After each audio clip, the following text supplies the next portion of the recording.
रायजो राजाफोरखौ खुलुमहरबाय। दिनै जों बड'लेण्ड जनजाति सुरक्षा मन्चनिफ्राय बे प्रेस मिटखौ खालामनाय जादों। बे जोबोद मोजां बाथ्रा। बे गोबाव समनिफ्राय बे नबसरनायनि बाथ्राखौ लानानै सावरायबोबाय थानाय जादों। दा गोबां प्रश्न खालामबाय थादोंमोन बे नबसरनाया इलेक्सन गेलेबावगोन नामा। बे बाथ्रा बे सोंथिया गोबां कर'नानिफ्राय फैदों बुंदों। ओरैबायदि जों बुंदोंमोन जे नबसरनाया इलेक्सन गेलेनो हाला, बिनि सार्टिफिकेटआ उइद्र' खालाम जाजोब्बाय। दा गथिखे बे फैगौ लकसभा इलेक्सनाव एमपि हिसाबै कन्टेस्ट खालामनो हालिया ट्राइबेल रिजार्भ सिटआव जों बे बाथ्राखौ बुंबाय थानाय जादोंमोन। दा बिनि गेजेरावबो नबसरनाया गावबो निजे बुंबाय थादोंमोन जे आंखौ जेबो खालामनो हाया, आंखौ जेबो लरेट समाव हाया, बेबायदि बाथ्रा दुगा बुंबाय थादोंमोन। दा बिनि खोथाखौ लानानै हयथ' जोंनि मानसिफ्रा बुजिख'नो हायियाव बुंदोंमोन जे माने नबसरनाया इलेक्सन गेलेबावोब्ला बिनि रेसपन्सिबोला सोर जागोन, बिदि बाथ्रा माखासे बुंनाय जादोंमोन। दा जाय हक नबसरनाया जे इलेक्सन गेलेनो हाला, बियो 2023नि 28 फेब्रुवारियाव बे क्लियार जाखादों जे बे इलेक्सन गेलेनो हाला। माने बे समाव गासिबो सार्टिफिकेटखौ उइद्र' खालामनानै लाखादों। WBDCआ जेसेबां सार्टिफिकेट सरकारफोरनो होनाय दं इनक्लुडिं नबसरनाया, बेखौ उइद्र' खालामनानै लाखादों। दा फैयै फैयै आरोबाव जे नबसरनाया जे गेलेनो हाला, बिनि सार्टिफिकेटआ जे केन्सेल जाबाय, बे जिनिसा दिनै कनफार्म जाबाय जे WPDBCनि थ्रुयै दानाय जाने सिकिउरिटि कमिटि, बे सिकिउरिटि कमिटिया लेटेस्ट मोनसे अर्डार होबाय। दाखालि आगोलाव हाइकर्टआव बुंदोंमोन जे नबसरनानि जायनि सार्टिफिकेट बे बर' कसारि नङा होननानै बुंदोंमोन।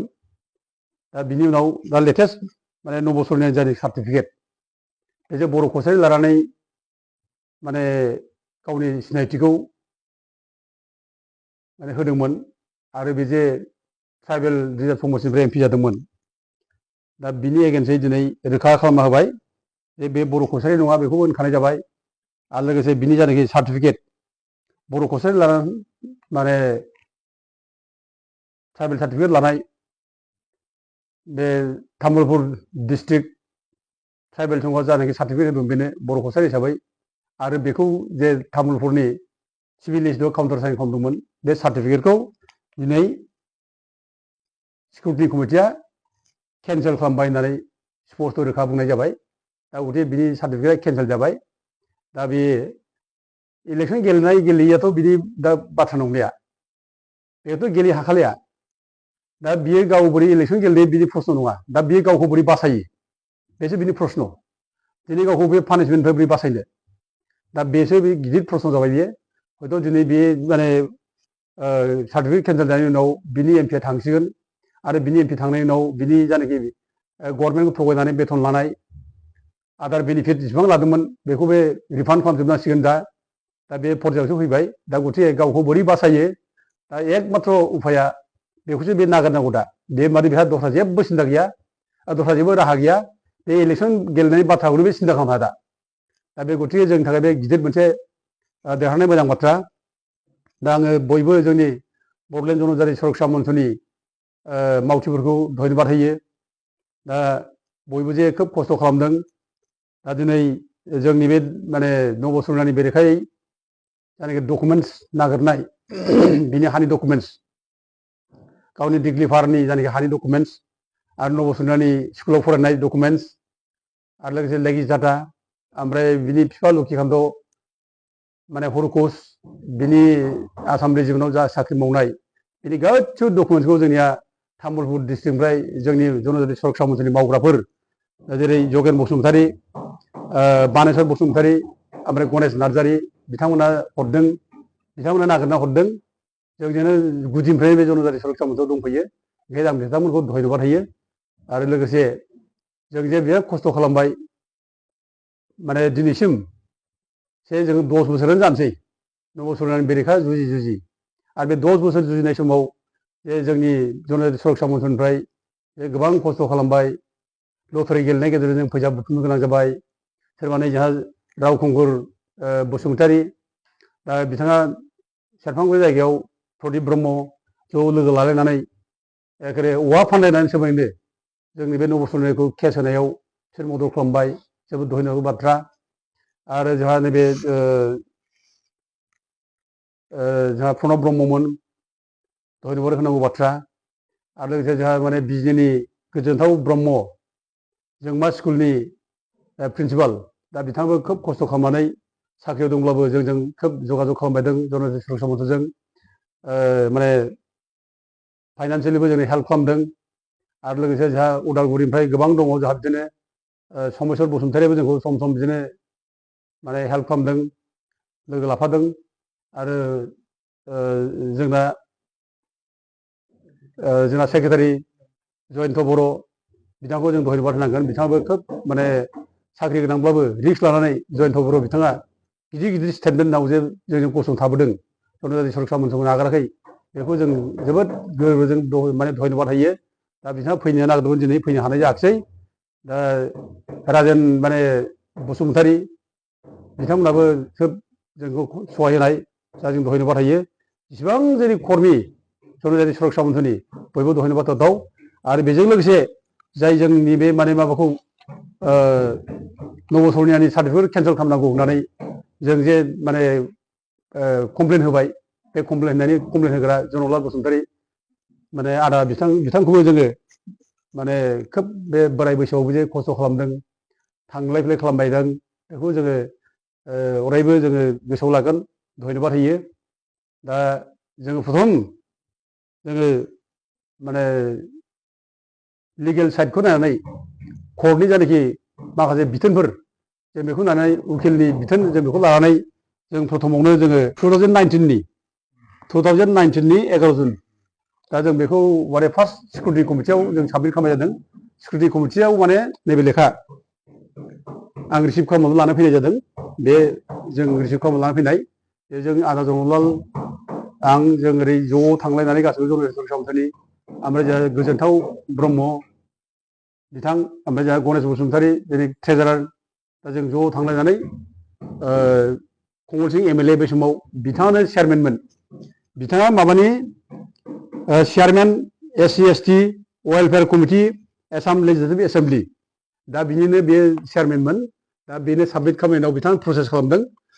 दा बिथाङा प्रसेस खालामनानै सिकिउरिटि कमिटि दाबाय।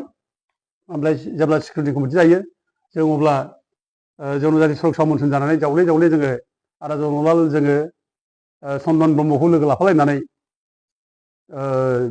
माने WPTBCनि सेक्रेटारि बिनिता पेगुखौ गावनि चेम्बाराव लिंहरनानै जावले जावले सावरायदों जोङो। आरो बिनिता पेगुनि न'आव जों थांनानै जावले जावले सावरायदों। दा गासिबो रिपर्टआ जाजोब्बाय फाइनाल गासिबो जाजोब्बाय सिकिउरिटि कमिटिया रिपर्ट खालामजोब्बाय गासिबो इनकुवारि खालामजोब्बाय मोनजोब्बाय बे जे बर' कसारि नङा बिनि सार्टिफिकेट जे इनभेलिड नबसरनाया जे थगायनानै जे बर' कसारि परिसय लानानै जे बर' कसारि सार्टिफिकेट लादों बे इलिगेल बे जिनिसा गासिबो माने खबराव फैखानाय लेखा डकुमेन्टसआव गासिबो फैखाजोबनाय। दा बेखौनो सिकिउरिटि कमिटियाबो माने रिपर्टआवबो होखाजोब्बाय खिन्थु फर्मेलि बिनि सार्टिफिकेटखौ केन्सेल खालामनाय जायाखै लेट जादों। जों बेखौनो केन्सेल खालामनांगौ होननानै जावले जावले थांबाय थानाय जादोंमोन रायलायबाय थानाय जादोंमोन केन्सेल खालामनाय जायाखिसै। दा खिन्थु दिनै फैयै फैयै गेजेराव माने लेट जानायखाय कर्टआवबो थांनाय जाबाय। दा नैबे अबस्थायाव दिनै फैनानै दिनै समाव सिकिउरिटि जानाय कमिटिनि रिपर्ट बेखौ बेस खालामनानै बे जोंना सिकिउरिटि कमिटिया दा माने बिनि सार्टिफिकेटखौ केन्सेल खालामनाय जाबाय। बे गिदिर देरनाय बर' जाथिनि थाखाय जोङो रंजायो बर' जाथिनि थाखाय बर' जाथिया आरो रंजानो गोनां। मानोना जोङो 10 बोसोर बे जोंनि रिजार्भ समस्ति MP नायरोजाल' मोनसेल' MP सिट जों बेखौ मालायनो हगारनानै होनाय जादोंमोन। जोङो बेखौ माबानो रोङाखैमोन मोनफिननांगौ होननानै जों मानसिया जुजिनो रोङाखैमोन। दा जों जे बयबो ज' जुजिलायनानै मोनफिनथारनांगौ होननानै जाथिनि सेन्टिमेन्टखौ लालायनानै मावनाय जादों। आरो जेसेबां जाथिनि सेन्टिमेन्टखौ लानानै जोंनो डनेसन हरदों हेल्प होदों जों बिसोरखौ धन्यबाद होयो बयखौबो। आरो जों जाथिनि अलखद टाइमाव जों बयबो गाबथालायनांगोन रावखौबो जों गाज्रि दोनलायनाय दाय होलायनाय जोंनि गेजेराव बे फैनो नाङा। जों बयबो जाथिनि इस्युआव जों गाबथानांगौ जाथिखौ जों माने बासायनांगौ। आरो जों जाथिखौ खुनुदिन जोङो माने अलखद खोलैनायखौ जों खुनुदिन सैज्य खालामनो हाया। दा गतिके दिनै जों जानाखि खामानि मावबाय बे जनजाति सुरक्षा मन्चआ गुदिनिफ्रायनो जायनाखि नाजा फैनानै देरहाबाय बे गिदिर माने देरहानाय दा बेनि थाखाय बयखौबो धन्यबाद होयो आरोबाव आङो आदा जनरलाल बसुमतारी जे बे बैसो समावबो बे खस्थ' खालामदों नागाराखै जोंजों मावफुबाय थादों ज'नो जोंबो बिथांखौ दासिमबो लाफानानै बाहायबाय थायो आरो जोंहा दासिमबो गोबां केस दं जोंहा जे जों बे डेलि मेडिसिनाव जों केस होदों बे क'क्राझार माखासे समस्तिखौ ओमफ्राय उदालगुरि समस्ति ओमफ्राय टटेल जायनाखि माबा बिटिसि समस्तियाव 15टा बानायनायनि गेजेराव जोंनो 6टाल' होनाय बेखौ जों चेलेन्ज खालामनानै केस होदों ओमफ्राय उदालगुरि दरं बे समस्तिखौ ट्राइबेल रिजार्भ समस्ति होनांगौ एस पार कनस्टिटिउसनेल प्रभिजन बेखौ होननानै जों केस होदों बेयाव जों दा ज' बयबो दंलायलायो जों दा सानसुमा माने अमरसिं ब्रह्म जों ज' दंलायलायो आरो ज' मावबाय थागोन आरो जों ज' मावलायनांगोन दा बाथ्राया जाबाय जोङो नैबे सरनियानि खेथ्रआव सरनियाफोरनि खेथ्रआव दा सरनियाफोरनि सार्टिफिकेटआ जे उइद्र' खालामजोब्बाय बिसोरनि सार्टिफिकेटआ सोलिलिया बे जिनिसखौ जोङो माबायावनो होनाय जादों PL केस नं 30/2019 बेखौ जोङो होनाय जादों जेब्लानाखि 2018आव 5 जुन खालि बे सरनियाफोरनो कसारि रेन्ज सार्टिफिकेट होनांगौ होनना बुंदोंमोन अब्ला बयबो सरनियाफोरा कसारि रेन्ज सार्टिफिकेट मोनदोंमोन दा बेखौ लानानै जों माने PL होनाय जादों दा बेयाव जोंहा कख्लाबारिनि जायनाखि इडुकेटेड माने आनइमप्लयड इउथ एस'सिएसन दं दा बिनि माबा जाहैबाय प्रेसिडेन्ट जाबाय रन्जित बसुमतारी ओमफ्राय लोगोसे सेक्रेटारि सुबेस्वर स्वर्गियारि दा बिथांमोनखौ लाफानानै जनरलाल बसुमतारी ओमफ्राय दावराव दैखोम नार्जारी ज'नो बे PL केसखौ होनाय जादों आरो बे केस होनायनि रिजाल्ट हिसाबै थांनाय 2023नि जानाखि माबा 28 फेब्रुवारि 2023नि 28 फेब्रुवारियाव अर्डार दिहुननाय जाबाय जे सरनियाफोरनो सिबां कसारि बा बर' कसारि सार्टिफिकेट होनाय बे गासिबो सोलिजोबला इनभेलिड जाबाय दा बिसोर बेखौ लानानै माने साख्रि बाख्रिबो नागिरनो हालिया एडमिसनबो लानो हालिया बे रोखोम मोनसे अर्डार होनाय जाबाय आरो बे जोंनि थाखाय माने बर'फोरनि थाखाय बुंनो थाङोब्ला गावनि ट्राइबेलनि सिनायथिखौ उद्धार खालामनायनि रैखा खालामनायनि बे मोनसे गिदिर जोंनि माने देरहानाय जागोन बियो दा हयथ' आगोलाव सरनियाफोरनो बर' कसारि आरो कसारि सार्टिफिकेट होबाय थादोंमोन दा बेयावनो नब सरनियाबो सार्टिफिकेट बर' कसारि मोनफादोंमोन दा बिनि सार्टिफिकेटआबो बे केसजोंनो उइद्र' जाफाखादों बे केसजोंनो बियो माने इनभेलिड जाखादों बे केस देरहानाय लोगो लोगोनो जोङो नब सरनियानि जायनाखि MP गेलेनाय बेयावनो माने बेहा माने माबा जाखादों बेहा बे गेलेनो हाया बेबायदि मोनसे नैबे अर्डारनिफ्राय जों मोनखादों दा गथिखे जों बै समावनो बुंखादोंमोन नब सरनिया MP गेलेहाला बिनि सार्टिफिकेटआ उइद्र' जाबाय बे इनभेलिड जाबाय आरो जेसेबां सरनियाफोर सार्टिफिकेट लानानै दङ बर' कसारि एबा कसारि होननानै सुबिदा लानाय बिसोरबो बेजों सोलिला ओमफ्राय दा नब सरनिया जेरै MP दानजासिगोन बेनि माने बेनिफिटफ्रा रिटार्न जाफिनजोबनांसिगोन दा बेबादिनो दा नैबे केसनि दारै जाय सरनियाफ्रा बर' कसारि एबा कसारि नाम लानानै सोरबा माने गेसनि एजेन्सि लादों सोरबा माने माबानि थाव दिफुनि एजेन्सि लादों बा गुबुन बेनिफिट लादों दा बेफोरखौ जुदि जोङो दा कमप्लेन होयोब्ला बिसोरबो दानजागोन बिसोर मोननाय नङा दा आंजों अनेक मानसि जगाजग लादों दा बे जायफ्रा माने ट्राइबेल नङाफ्रा माने गेस एजेन्सि लादोंमोन दा जाय असे ट्राइबेल बर' फिसा बेबो माने एप्लाइ खालामदोंमोन दा खिन्थु बेखौ दाननानै दा दस्रा मानसि लस करनाय मानसिनो होदों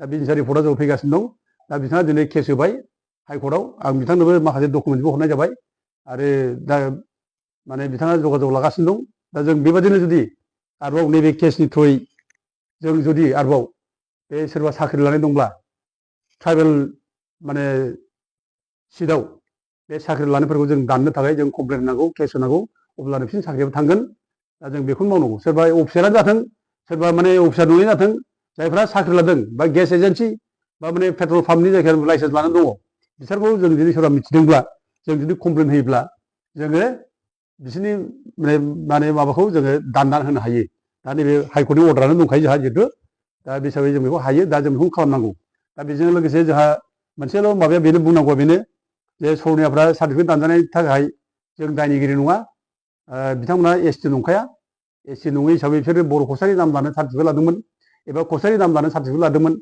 दा आयेना बिदि थोना नोङो बबेबा मोनसे माने ट्राइबेल जाथियाव हाबसननानै ट्राइबेल नङि मानसिखौ माने सार्टिफिकेट होनाय बे इलिगेल आयेन बिरुद्दि दा सरनियाफ्रा जुदि ट्राइबेल मोनब्ला बिथांमोना मोनथाममोन सार्टिफिकेटआ जोंहा बुंनांगौ बाथ्रा गैयामोन आरो जुदि बिसोर ट्राइबेल जुदि जायोब्ला ट्राइबेल जानायनि सार्टिफिकेट लायोब्ला जोंहा बेयाव जेबो बुंनांगौ बाथ्रा गैया खिन्थु बर' कसारि नङाग्रा बर' कसारि सार्टिफिकेट लानाय कसारि नङाग्रा कसारि सार्टिफिकेट लानाय सोरबा राभा नङाग्रा राभानि सार्टिफिकेट लानाय बे इलिगेल आयेन बिरुद्दि बेखौ केस होखागोन आरो जोंल' नङा जों नङाब्लाबो सोरबा कनसियास मानसि दंब्ला सोरबा ट्राइबेल सेन्टिमेन्ट गोनां मानसि दंब्ला बेबो केस होखागोन बे स्वाभाबिकखा ओंखायनो दिनै जों जायनाखि केस होबाय जों देरहाबाय बे देरहानायाव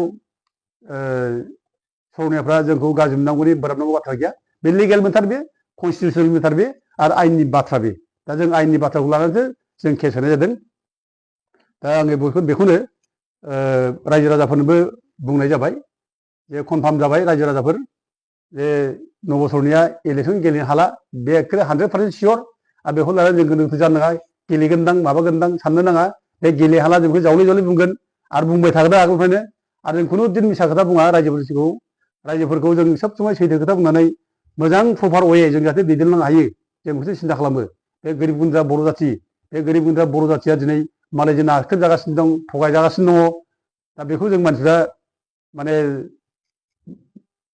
बासायनो थाखाय गोरिब गुन्द्रा हारिखौ बासायनो थाखाय जों जे गाबथानांगौ नांथानांगौ बेनि थाखाय जों दिनै बयबो रिक्स लालायनानै जों मोदोम गुदुं जानानै मावबोदों दा बड'लेण्ड जनजाति सुरक्षा मन्चआ नबसरनि जानाखि एमपि बेखौ दाननांगौ होननानै जों जुजिनाया हाइकर्टआवबो जों जुजिदों आरो इभेन जों हाइकर्टआव बादैबो जों आरो सुप्रिम कर्टआवबो जों जुजिदों जों हाइकर्ट सुप्रिम कर्ट जों बेयाव माने जुजिनानै थांदों केस हैदों आरो दासिमबो माने सुप्रिम कर्टआव जोंहा केस दं बे केसखौ जनजाति सुरक्षा मन्चआ दावराव दैखां नार्जारिनि नामावनो होनाय जादों दा दावराव दैखां नार्जारिनि नामावनो दाबो सुप्रिम कर्टआव नबसरनि एगेन्सै दा केस दं जोंहा दा जों बेखौ दा स्ल' प्रफाइलाव लांनाय जादों स्ल' प्रफाइलाव लांनाय जानायनि खारना जाहैबाय जे नैबे सिकिउरिटि कमिटिया जिहेतु माने बिनि सार्टिफिकेटखौ माने नायगासिनो दं बे हिसाबै बेखौनो रिजाल्टखौ जों नेनानै सुप्रिम कर्टनि केसखौ जों माने